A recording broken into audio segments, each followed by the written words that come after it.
ప్రతిపక్ష సభ్యులు వారి ఎటువంటి సూచనలు ఇచ్చినా ఏ విమర్శలు చేసినా సద్విమర్శలు కూడా మేము యాక్సెప్ట్ చేస్తాం. కానీ శాసనసభలో జరిగే ఇంత సీక్రెట్ డిబేట్ ద్వారా మీరు ప్రజల్లో అనుమానాలు అపోహలు స్ప్రెడ్ చేసే విధంగా ఉండి మాత్రం అది తీవ్రంగా ఖండిస్తున్నాం. ఒకటి, మీ ద్వారా ఈ సభ సభ్యులందరికీ ఈ రాష్ట్ర ప్రజలందరికీ కూడా చాలా స్పష్టంగా తెలియజేస్తున్నాము. 10 ఏళ్ల పాటు వాళ్ళున్నారు, ఢిల్లీలో మీరు 10 ఏళ్ల పాటు ఉన్నారు. మీరు ఎక్కడన్నా బీసీ కులగణన మొదలుపెట్టినండి? మీరు ఏ బీజేపీ రాష్ట్రం మొదలుపెట్టినా? మీరు నరేంద్ర మోదీ గారు మొదలుపెట్టినా? మొదలుపెట్టలేదు. స్పీకర్ సార్, ఇదొక చారిత్రాత్మక మార్పు. భారతదేశం యొక్క చరిత్రలో సామాజిక న్యాయం కోసం ఇది కాంగ్రెస్ పార్టీ రాహుల్ గాంధీ గారి ఇనిషియేటివ్తో మొదలుపెట్టిన విషయం దయచేసి మీరు గుర్తుపెట్టుకోవాలి. మొత్తం ఎక్సైజ్ గురించి ముఖ్యమంత్రి గారు వివరంగా చెప్పారు.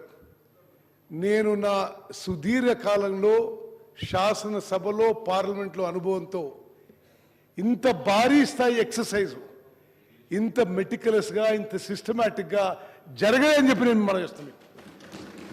వారు ఎక్స్ప్లెయిన్ చేసినట్టుగా రాష్ట్రంలో ప్రతి 150 ఇండ్లు మార్కౌట్ చేసి ఒక టీచర్నో, ఒక అంగన్వాడీ కేంద్రం ఎంప్లాయీనో, ఒక అగ్రికల్చర్ ఆఫీసర్నో కేవలం 150 ఇండ్ల వరకే ఎన్యూమినేటర్గా పెట్టి ప్రతి 10 మంది ఎన్యూమినేటర్లకి ఒక సూపర్వైజర్ పెట్టి రాష్ట్రంలో 1,03,000 మంది గవర్నమెంట్ ఎంప్లాయీస్ని 3 నెలల పాటు కేవలం ట్రైనింగ్ తర్వాత ఈ కార్యక్రమం పెట్టినాము.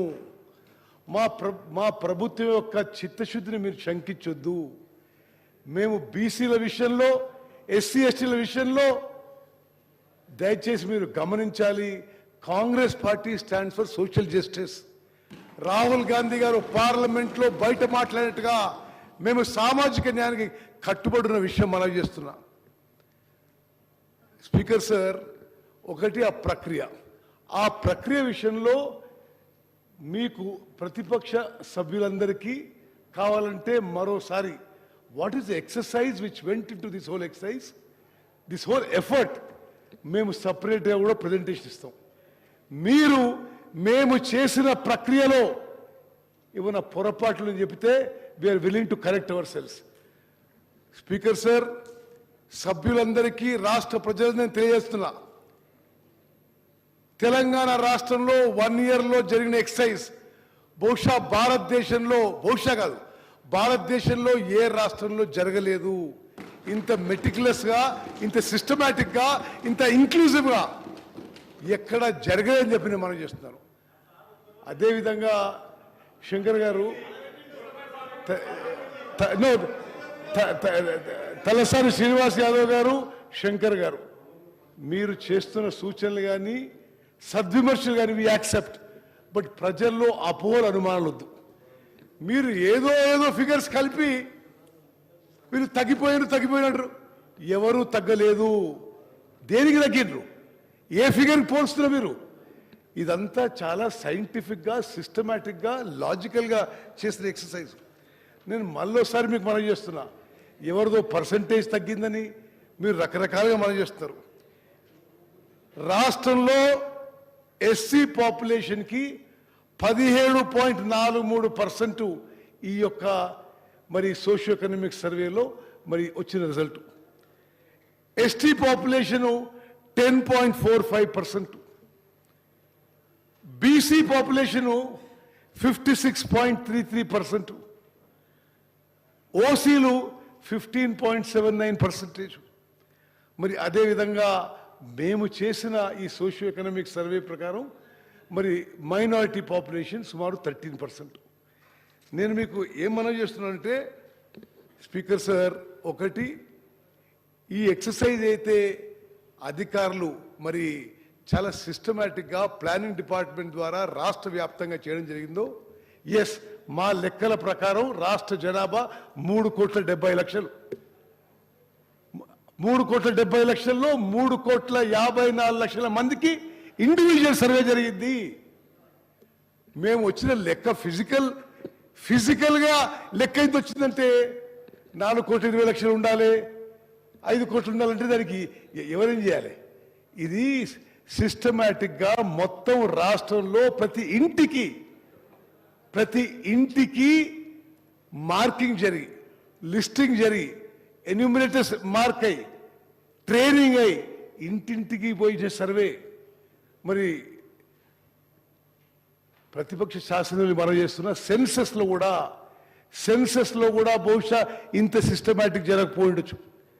ఈ ఫిగర్స్లో దయచేసి మీరు అనుమానాలు అపోహలు కలిగించొద్దు. మా ప్రభుత్వం సోషల్ జస్టిస్ పక్షాన, ప్రత్యేకంగా బీసీలకు సోషల్ జస్టిస్ చేయడానికి పూర్తిగా కట్టుబడి ఉన్నాము. రిజర్వేషన్స్ ఎంత పర్సెంటేజ్ చేయాలి తప్పనిసరిగా ఈ శాసనసభలో తీర్మానం చేసి పార్లమెంట్ పంపిద్దాం. మీరు షెడ్యూల్ 9లో పెడతాడు పెట్టండి. మరి దయచేసి మా ప్రభుత్వం తరఫున కాంగ్రెస్ పార్టీ పక్షాన మేము సిన్సియర్ ఉన్నాము, కమిటెడ్ ఉన్నాము. దయచేసి మీరు మా కమిట్మెంట్, మా సిన్సియరిటీ డౌట్ చేయవద్దు, ప్రజల్లో అనుమానాలు పెట్టొద్దని చెప్పి నేను మనం చేస్తున్నా. స్పీకర్ సార్, నేను మళ్ళా ఇంటర్వ్యూని అయితే అవసరం ఉంటే కానీ this is a massive meticulous systematic exercise. స్వతంత్ర భారతదేశంలో ఏ రాష్ట్రంలో, బీజేపీ పాలించిన ఏ రాష్ట్రంలో చేయలే. శంకర్ గారు, మీరు నరేంద్ర మోదీకి సలహా ఇవ్వచ్చు కదా, మొత్తం భారతదేశంలో చేయొచ్చని. మరి చేస్తలేదు వాళ్ళు. మరి 10 ఏళ్ల పాటు వాళ్ళు పరిపాలించారు, వాళ్ళు చేసినరా? వాళ్ళు చేయలేదు. మేము ఒక స్పీకర్ సార్ మా ప్రియతమ నాయకుడు, లోక్సభ ప్రతిపక్ష నాయకుడు రాహుల్ గాంధీ గారి ఇన్స్పిరేషన్తో సోషల్ జస్టిసే ధ్యేయమని ముందుకు పోతున్నాము. చాలా మెటిక్యులస్ గా ఈ మొత్తం ఎక్సైజ్ చేయడం జరుగుతుంది. అంకెలపై అనుమానం చేస్తే మరి మీకు మొత్తం అసలు ఎక్సర్సైజే దాన్ని డెఫర్ చేయాలంటారు, పోస్ట్పోన్ చేయాలంటారు. ఇది చాలా సిస్టమేటిక్ గా సీరియస్ గా జరిగిన ఎక్సర్సైజ్. ఈ అంకెలు జెన్యూన్. దయచేసి తగ్గింది అంటారు. దేన్ని పోల్చి మీరు తగ్గింది అంటున్నారు? What are you comparing with? ఇది జెన్యూన్ ఫిగర్స్. అద్భుతంగా చేసిన ఈ సోషియో ఎకనామిక్ సర్వేకి తెలంగాణ రాష్ట్ర ప్రధాన కార్యదర్శి గారికి, ప్లానింగ్ డిపార్ట్మెంట్ కి మనస్ఫూర్తిగా అభినందనలు తెలియజేస్తున్నాను. శంకర్ గారు కన్క్లూడ్ చేయండి.